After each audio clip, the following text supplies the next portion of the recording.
بسم اللہ الرحمن الرحیم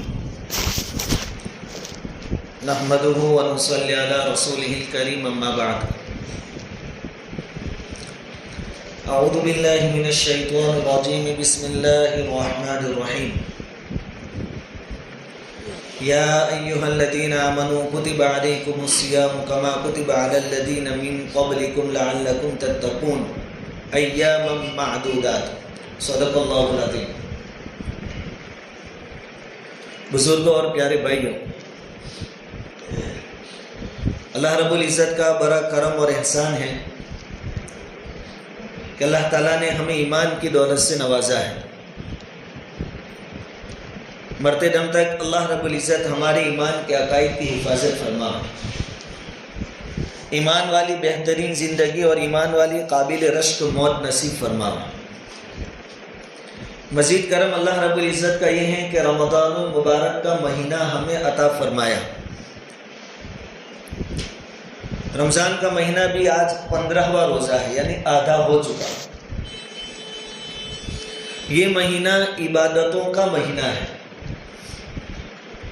عبادتوں کے ذریعے اپنے آپ کو تھکانے کا مہینہ ہے۔ اللہ پاک نے قرآن کریم میں اپنے لاڈلے نبی صلی اللہ علیہ وسلم سے یوں فرمایا فَإِذَا فَرَغْتَ فَانْصَبْ وَإِلَىٰ رَبِّكَ فَارْغَب۔ جب آپ اپنی ذمہ داریوں سے فارغ ہو جائیں تو اپنے آپ کو عبادتوں کے ذریعے تھکاؤ۔ صرف عبادت نہیں، اتنی عبادتیں کہ آدمی تھک جائے۔ فَانْصَبْ وَإِلَىٰ رَبِّكَ فَارْغَب، اور اپنے رب کی طرف لو لگاؤ، تعلق قائم کیجیے۔ حالانکہ حضور صلی اللہ علیہ وسلم کی زندگی کے 24 گھنٹے دین کی دعوت میں گزرتے تھے۔ یہ بھی بہت بڑی عبادت، دین کی دعوت دینا، تبلیغ کرنا، قرآن پاک صحابہ کرام کو سکھانا، جہاد کے لیے لشکر روانہ کرنا، خود بھی شرکت فرمانا، یہ تمام کام عبادت ہی عبادت۔ لیکن یہ بال واسطہ عبادت ہے، بیچ میں بندوں کا واسطہ آتا ہے۔ اللہ رب العزت اپنے نبی سے یہ چاہتے ہیں کہ اب سیدھے میرے سامنے آ جاؤ، بیچ میں کوئی واسطہ نہیں، اب نماز پڑھنے کھڑے ہو جاؤ، قرآن کی تلاوت میں لگ جاؤ، بیچ میں کوئی واسطہ نہیں۔ تو وہ بھی عبادت، یہ بھی عبادت، اور اتنی عبادت کیجئے کہ آپ کو تھکاہٹ محسوس ہو۔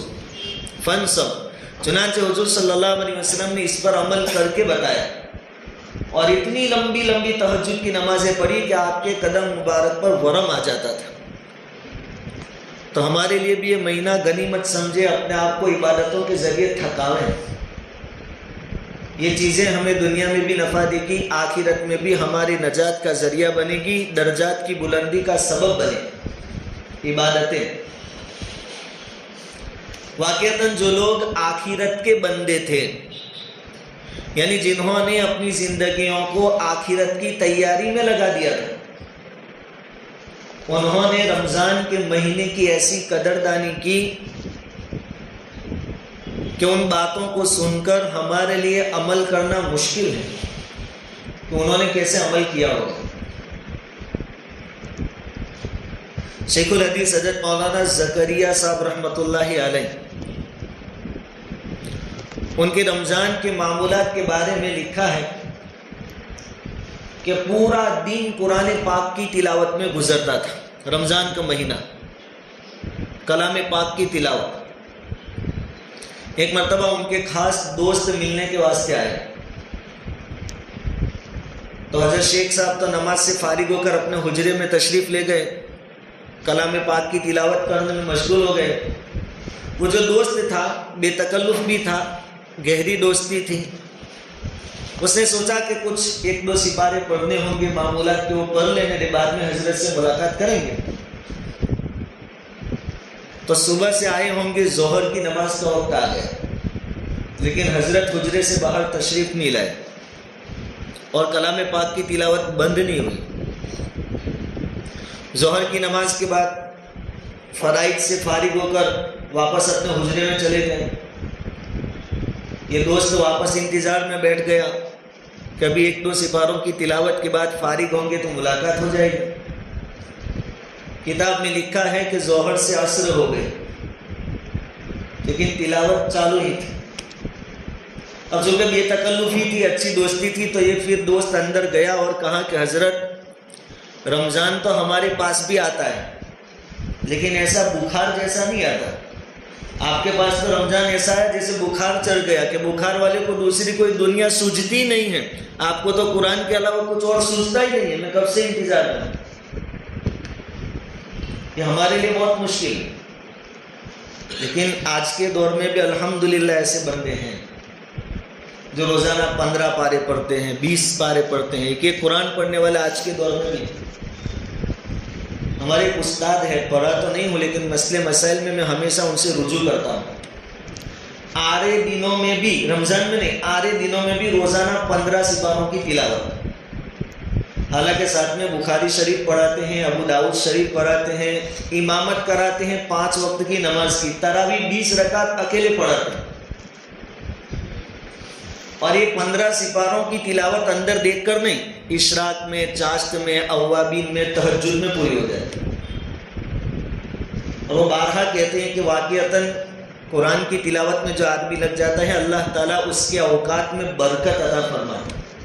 بہت جلدی سپارے پورے ہو جاتے، روزانہ کے 15 سپارے. اور ساتھ میں بخاری، مسلم یہ کتابیں پڑھانے کے لیے پہلے مطالعہ کرنا پڑے. ایسے کوئی آدمی نہیں پڑھا سکتا. مفتی بھی ہے، مسئلے مسائل بھی آپ کو آن دی اسپاٹ جواب دے دیں گے اسی وقت. آج بھی ایسے بندے. اللہ تعالیٰ ہم سب کو توفیق عطا فرمائے. یہ مہینہ ہے قرآن پاک کی خوب تلاوت کرنے کا. امام ابو حنیفہ رحمۃ اللہ علیہ کے بارے میں ہم سنتے ہیں کہ رمضان میں 61 مرتبہ قرآن پاک کو ختم کرتے تھے. روزانہ ایک دن کا تو 30 دن کے 30، ہر رات کا ایک یعنی 30 وہ 60، اور ایک جو تراویح میں معمول کے حساب سے چلتا ہے وہ 61 قرآن پاک ختم ہوتے تھے. یہ وہ لوگ ہیں جنہوں نے زندگی کو سمجھا تھا کہ یہ آخرت کی تیاری کے واسطے ہے. جتنا اس میں لگائیں گے اللہ رب العزت آخرت میں بے شمار بے حساب بدلہ عطا فرمائیں. تو انہوں نے اپنی زندگیوں کو اس کے پیچھے لگایا. شیخ الہند حضرت مولانا محمود حسن دیوبندی رحمۃ اللہ علیہ، رمضان میں ان کا معمول تھا کہ عشاء کے بعد سے تراویح میں قرآن پاک سننا شروع کرتے. قاری صاحب تھے ایک، وہ پڑھاتے تھے قرآن پاک کی تراویح. سحری کے وقت تک ان کی تراویح چلتی تھی. رات کو سونا نہیں رمضان میں. سحری کا وقت ہو، ادھر تراویح ختم ہو، سحری کھانے کے بعد فجر کی نماز، معمولات، ذکر اذکار، اس کے بعد تھوڑی دیر آرام. رات میں نہیں سونا رمضان میں. ایک مرتبہ رمضان میں معمول چالو تھا، ان کے جسم میں کمزوری آ گئی. گھر والوں کو محسوس ہوا کہ طبیعت پر بہت اثر پڑا ہے، کمزوری بہت ہے. تو گھر کی مستورات نے ان کو منت سماجت کی سمجھایا کہ ایک رات آپ صرف آرام کر لیں، ایک رات، تو اس سے جو آپ کو آرام ہوگا، طاقت ملے گی. پھر 10-15 دن اور کھینچ لینا. ایک رات آپ رات میں آرام کر لیں، رات کا آرام نہ چھوڑیں. تو حضرت شیخ الہند رحمۃ اللہ علیہ نے جواب دیا کہ یہ رمضان اگلے سال نصیب ہوتا ہے نہیں ہوتا کون جانے. یہ جو ملا اسی کو غنیمت سمجھ لیں، اس لیے میں ایک رات بھی آرام نہیں کر سکتا. اس کے بعد گھر کی مستورات نے یہ طریقہ اختیار کیا کہ ایک بچے کو قاری صاحب کے پاس بھیجا جو قرآن سناتے تھے تراویح میں، اور قاری صاحب سے یہ کہلوایا کہ آپ ایک رات حضرت کو ایسا کہیے کہ میں تھکا ہوا ہوں، یعنی قاری صاحب تھکے ہوئے، آرام کا تقاضا ہے. تو 1-2 سپارے تراویح پڑھ کے پھر آرام ہو جائے تو تمہارے بہانے وہ بھی آرام کر لے. ایک آدھ رات، ایک رات کا سونا ان کو نصیب ہو جائے. قاری صاحب نے کہا ٹھیک ہے، مناسب بھی ہے، مجھے بھی آرام ہو جائے اور میرے مرشد کمزوری آ رہی ہے ان کو بھی آرام ہو جائے. قاری صاحب آئے شیخ الہند رحمۃ اللہ علیہ کے پاس اور کہا کہ حضرت آج ذرا بدن میں کمزوری محسوس ہو رہی ہے، مجھے تھکاوٹ لگی ہوئی ہے، آج زیادہ تراویح مجھ سے نہیں پڑھائی جائے گی، 1-2 سپارے کی تراویح آج پڑھا پاؤں گا. اپنے لیے نہیں کہہ رہے تھے، حضرت کے لیے کہہ رہے تھے. شیخ الہند رحمۃ اللہ علیہ کی عادت تھی کہ سامنے والا جب کوئی عذر بیان کرتا تو اس کو قبول کر لے. کہا واقعتاً تھکے ہوں گے, آرام کا تقاضا ہوگا. کہا ٹھیک ہے, آپ جتنا پڑھا سکو اتنا پڑھا دو. تقریباً قاری صاحب نے 2 سپاروں کی تراویح پڑھائی, تو بھی 2, تھکے ہوئے تو بھی 2 سپارے. ہم تندرستی میں 1.25 سپارہ والے ہیں. اس میں بھی پھر بھائی روزانہ تو 10-5 کو پوری ہو جاتی, آج تو 10 میں 8 ہو گئی, 3 منٹ زیادہ ہو گئی. یہ بھی چرچا ہوتی ہے ہمارے وہاں. تھکے میں 2 سپاروں کی تراویح ہوئی. اس کے بعد قاری صاحب سے حضرت شیخ الہند رحمۃ اللہ علیہ نے کہا کہ اب آپ کو آرام کرنا ہے تو ایک کام کیجیے, آپ میرے گھر پہ میرے بستر پہ آرام کیجیے. یہ حجرہ جو عبادت کا ہے الگ سے روم, میرے بستر پر آرام کیجیے. آپ گھر جائیں گے, تھک جائیں گے, یہاں آرام کیجیے. اب حضرت نے کہا تو جا, سوئے بغیر چھلکا آرام نہیں تھا. تو حضرت کے بستر پر سو گئے قاری صاحب, جو تراویح پڑھانے والے تھے وہ. قاری صاحب کہتے ہیں کہ جب میری آنکھ کھلی میں نے دیکھا کہ کوئی میرے پیر دبا رہا ہے, کوئی میرے پیر دبا رہا ہے. جب میں نے دیکھا تو حضرت شیخ الہند رحمۃ اللہ علیہ پیر دبا رہے تھے. میں جھٹ سے کھڑا ہوا, کہا حضرت آپ نے یہ کیا کیا, آپ کیا کر رہے ہیں, آپ میرے پیر دبا رہے ہیں. حضرت نے کہا کہ قاری صاحب آپ نے ہی تو کہا تھا کہ میں تھکا ہوا ہوں, تو میں نے یہ سوچا کہ ذرا پیر دبا دوں قاری صاحب کے, تو ان کو راحت ہو جائے, ذرا اطمینان ہو, چین سکون نصیب ہو, اس لیے میں نے دبایا. قاری صاحب نے کہا کہ اگر اسی طرح جاگ کر ہی رات گزارنی ہے تو پھر چلو کھڑے ہو جاؤ, میں آپ کو قرآن سناتا ہوں اور اپنا وہی سلسلہ پھر شروع کرتے قرآن پڑھنا. کیونکہ قاری صاحب کو خود کو آرام کرنا مقصود نہیں تھا, حضرت آرام کرے وہ یہ چاہتے تھے, لیکن حضرت تو ان کے پیر دبانے لگ گئے. تو قاری صاحب کھڑے ہو گئے, پھر نوافل شروع ہو گئی, اور سحری تک جو وقت تھا اس میں قرآن کی تلاوت شروع ہو. اس طریقے سے ان لوگوں نے, ہمارے بزرگوں نے رمضان کے مہینوں کو وصول کیا ہے, ایک ایک منٹ کو قیمتی بنایا ہے. ہمارا معاملہ کیا ہے؟ الحمدللہ اس سال تو ابھی اتنی تعداد نمازیوں کی کم نہیں ہوئی, کافی حد تک ابھی پکڑ میں ہے. لیکن میرا اندازہ یہ ہے کہ جب سے IPL چالو ہوا 2-4 دن سے, تب سے کچھ نہ کچھ آدھی پوانی سب غائب ہے تراویح میں. کیونکہ ہم دنیا والے ہیں, تو ہم بات بات پر تھک جاتے ہیں. یہ جو تندرستی اللہ رب العزت نے دی ہے, صحت اور عافیت دی ہے, اس کو غنیمت جانیے. نبی کریم صلی اللہ علیہ وسلم ہر سال رمضان میں جبرائیل امین علیہ السلام کو دور سناتے تھے یا سنتے تھے پورا قرآن. جس سال حضور کا انتقال ہوا اس سال حضور نے 2 دور ختم کیے, ڈوز ڈبل کر دیا. اور حضور صلی اللہ علیہ وسلم ہر سال رمضان میں 10 دنوں کا اعتکاف فرماتے تھے. جس سال حضور صلی اللہ علیہ وسلم کا انتقال ہونے والا تھا اس سال حضور نے 20 دنوں کا اعتکاف فرمایا, ڈوز ڈبل کر دیا. نیکیوں کی حرص اور امت کے لیے تعلیم کہ آخری وقت میں نیکیاں اور بڑھا دو. اور ہمارے ساتھ کیا ہوتا ہے کہ ہم جوانی میں کرتے کچھ نہیں, اور جب بڑھاپا آتا ہے ہمارے اندر اتنی طاقت نہیں ہوتی, عجیب و غریب بیماری آدمی کو پکڑ لیتی ہے, اور عبادتیں تو دور, آدمی سجدوں سے بھی دور ہو جاتا ہے. ہمیں اس وقت مہلت ملے یا نہ ملے, ہم سر میں درد ہوتا ہے تو نماز چھوڑ دیتے ہیں, پھر سکرات کے وقت تک ہم کیسے ٹکیں گے, عبادتیں کیسے کریں گے. اس لیے ابھی کا جو ہمارے پاس وقت ہے اس کو غنیمت سمجھیں, جتنا ہو سکے اپنے وقت کو عبادتوں میں لگاوے.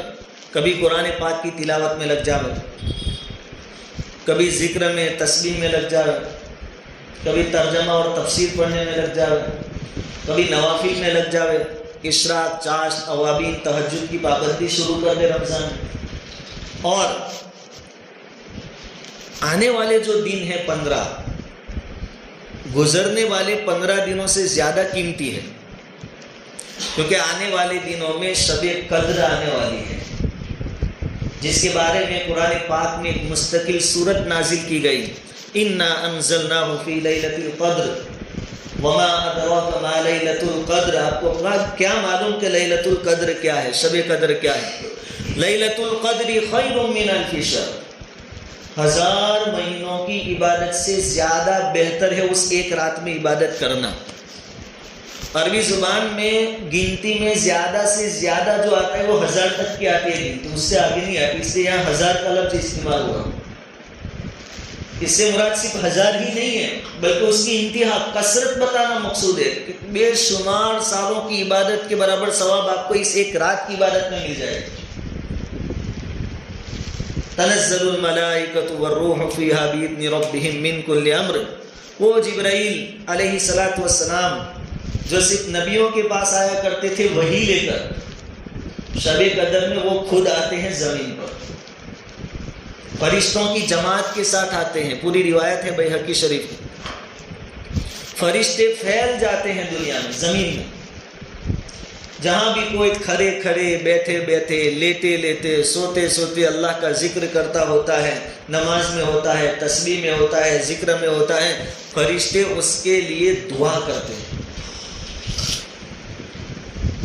بزرگان دین کی دعائیں لینے کے لیے ہم سفر کر کے جاتے ہیں، دابل جائیں گے انشاءاللہ 27ویں 28ویں روزے کو کہ حضرت کی دعا مل جائے۔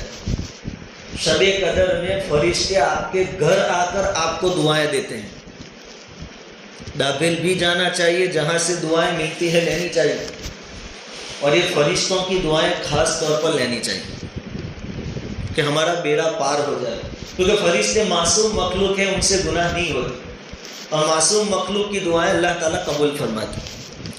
تو شب قدر جب ہوتی ہے فرشتے گھر گھر جاتے ہیں، بندوں کو تلاش کرتے ہیں کہ کہاں کوئی اللہ کی عبادت میں مشغول ہے کہ نہیں۔ اور روایت میں یہ بھی ہے کہ بہت سارے لوگوں سے مصافحہ ہوتا ہے، سلام کرتے ہیں، مصافحہ کرتے ہیں، اور اس کی نشانی بھی علماء نے بتائی کہ جس سے فرشتوں کا مصافحہ ہوتا ہے اس کا دل نرم ہو جاتا ہے، اس کی آنکھوں سے آنسو بہنے لگتے ہیں۔ اگر یہ کیفیت کسی رات میں آپ کو محسوس ہوتی ہے، سمجھو آپ سے فرشتوں کا مصافحہ ہوا ہے، ملاقات ہوئی۔ اللہ رب العزت ہر ایک کو یہ دولت سے مالا مال فرمائے۔ شب قدر کو تلاش کرنا ہے آخری عشرے کی طاق راتوں میں۔ طاق رات یعنی جس کو ہم گجراتی میں ایک ہی سنکھیا کہتے ہیں، 21، 23، 25، 27، 29، ان راتوں میں شب قدر کو تلاش کرنا ہے۔ دوسرا ایک بہت بڑا عمل 20 رمضان غروب آفتاب سے شروع ہوگا، وہ ہے اعتکاف کا عمل، بہت بڑا عمل۔ اعتکاف کیوں مشروع کیا گیا؟ کہ آدمی اپنے گھر میں بیوی بچوں کے ساتھ رہتا ہے، سماج اور معاشرے میں رہتا ہے، بازار میں رہتا ہے، تو اللہ رب العزت اور بندے کے درمیان ایک غفلت کا پردہ ہو جاتا ہے، کیونکہ آدمی اپنے کام کاج میں مشغول ہے، کما حقہ اللہ کی طرف دھیان نہیں جاتا، اس کا دوسرے جمیلوں میں مشغول ہوتا ہے۔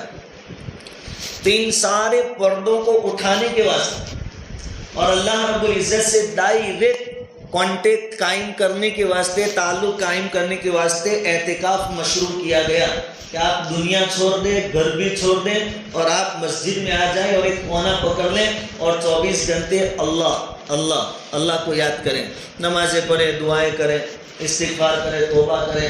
یعنی اعتکاف کرنے والا گویا اللہ کے دربار سے چمٹ جاتا ہے، اور وہ یوں کہہ رہا ہے کہ جب تک تو معاف نہیں کرے گا میں تیرے در کو چھوڑوں گا۔ اور ظاہری بات ہے جو اپنے آپ کو آخری 10 دنوں کے لیے اعتکاف کے لیے فارغ کرے گا، اس کو 10 راتیں جاگنا بھی نصیب ہوگی۔ ان 10 راتوں میں ایک شب قدر بھی ہے، تو ہزاروں مہینوں کی عبادت کا جو ثواب ہے اتنا ثواب اعتکاف کرنے والے کو مل ہی جائے گا۔ پھر 24 گھنٹے نورانی ماحول ملے گا۔ اعتکاف کرنے والے کے بارے میں روایت ہے، حضور صلی اللہ علیہ وسلم نے فرمایا کہ اس کو اللہ تعالیٰ 2 انعام دیتے ہیں اعتکاف کرنے والے کو۔ ایک انعام تو یہ کہ گناہوں سے اس کی حفاظت ہوتی ہے، کیونکہ یہ تو مسجد میں ہے، باہر ہے ہی نہیں، یہاں مجلس سے لگے گی نہیں، مسجد میں لوگوں سے ملنا جلنا ہوگا نہیں، یہاں تو وہ ہے اور اس کا اللہ ہے۔ گناہوں سے، رمضان میں گناہوں سے بچنا بہت ضروری، ویسے تو پورا 12 مہینے ہم کو بچنا ہے، ہر وقت بچنا ہے، لیکن رمضان میں خاص۔ حضرت حامی رحمۃ اللہ علیہ نے لکھا ہے کہ گناہوں سے بچنا چاہتے ہو رمضان میں خاص طور پر، تو رمضان کے مہینے میں لوگوں سے میل جول کم کر دو، کیونکہ جہاں دو جمع ہوں گے چاہے شروعات اچھی باتوں سے ہوگی لیکن خاتمہ تو کسی کی برائی غیبت یا کسی برائی پر ج ہوگا. اب یہ چیزیں نیکیوں کو کھا جاتی ہیں. اس کا رمضان میں جتنا ہو سکے محفلیں اور مجلس سے نہ لگائے, اور خاص کر کے اعتکاف والا آدمی لوگوں سے دور رہے, کیونکہ اس کا مقصد وہ سب کچھ چھوڑ کر آیا ہے. اعتکاف کرنے والا آدمی حضور صلی اللہ علیہ وسلم کی نقل کرتا ہے. حضور پر جب وحی نازل ہونے کو تھی پہلی مرتبہ, اس سے پہلے حضور کی حالت یہ ہو گئی تھی کہ حضور کو تنہائی بہت پسند ہو گئی, اور حضور 3-3 4-4 دنوں کا توشہ لے کر کھانا پانی جو بھی نصیب میں ہوتا لے کر غار ہیرا میں چلے جاتے تنہائی میں. یہ اعتکاف کرنے والے کی پوزیشن وہی ہے کہ اللہ کو حاصل کرنے کے لیے, اس کی معرفت پانے کے واسطے, اس کے ساتھ تعلق قائم کرنے کے واسطے سب کچھ چھوڑ کر مسجد میں آ گیا.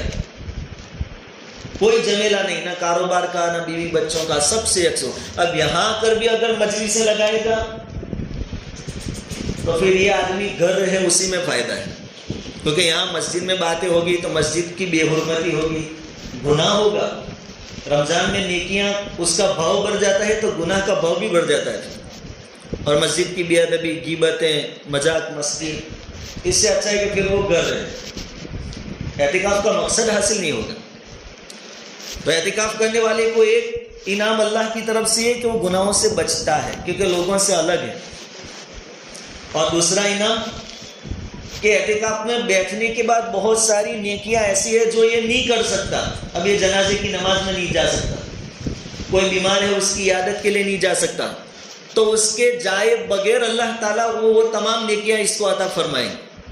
میت ہو گئی بستی میں, یہ جنازے میں نہیں جا سکا تو ابھی اس کو جنازے کی نماز کا ثواب اللہ تعالیٰ یہاں بیٹھے ہوئے دیں.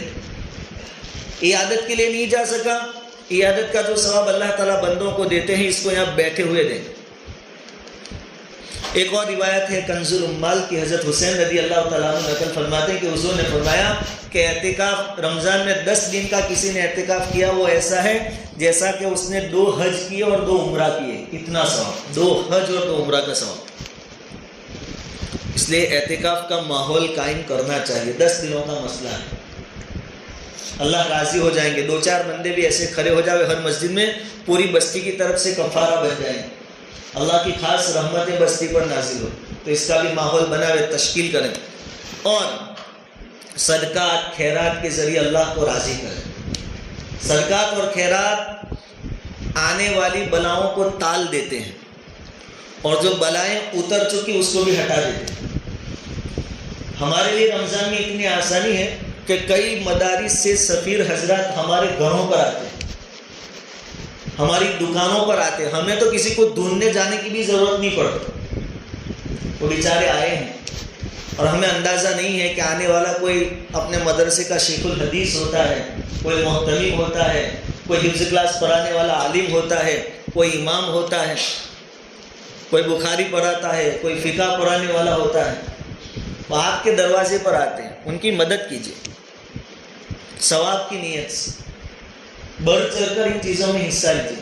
آج کے دور میں مدارس کو مضبوط کرنا وقت کا بہت بڑا تقاضا ہے, کیونکہ ہماری نسلیں مرتد ہو رہی ہیں دینی علم نہ ملنے کی وجہ سے. ابھی آپ نماز کے بعد بھی دیکھیں گے تو باہر سفیر حضرات ہوں گے, ہر نماز میں آپ کو رمضان میں مل جائیں گے. آپ ان کو حقارت کی نظر سے نہ دیکھیے, ان کے واسطے سے اللہ رب العزت مدرسے چلا رہے ہیں, اور مدرسوں میں سے آپ کو امام مل رہے ہیں, مؤذن مل رہے ہیں, مفسر مل رہے ہیں, شیخ الحدیث مل رہے ہیں. اگر یہ مدرسوں کا نظام نہ ہو تو یہ سب چیزیں آپ کہاں سے لائیں گے؟ گاؤں میں تو پیدا ہوگا نہیں بخاری پڑھانے والا, تفسیر کرنے والا. یہ مدرسوں کی دین ہے. تبلیغی جماعت جو مضبوط ہوئی ہے وہ بھی مدرسوں کی برکت سے. جنہوں نے بنیاد ڈالی مولانا الیاس صاحب, وہ بھی تعلیم دین. اس لیے مدرسوں کو مضبوط کریں, سفیر حضرات کا احترام کرے, اکرام کرے, اچھی طرح ان کے ساتھ پیش آئے, اور جتنا ہو سکے ان کا تعاون کرے. بہرحال پوری بات کا خلاصہ یہ کہ آدھا رمضان گزر چکا, آدھا باقی ہے. 15 دن جو گزرے اس سے زیادہ قیمتی 15 دن اب آنے والے ہیں. اس میں شب قدر تلاش کرنی ہے, اعتکاف کرنا ہے, عید کی رات میں طعام مغفرت کا اعلان ہوتا ہے اس کو وصول کرنا ہے. تو اپنے آپ کو عبادتوں میں لگائے رکھیں, IPL یا دوسری گیم وغیرہ میں لگ کر اپنے آدھے جو باقی بچے ہوئے رمضان کو برباد نہ کریں. اللہ رب العزت کہیں سنی باتوں پر کہنے سننے سے زیادہ عمل کی توفیق عطا فرمائے.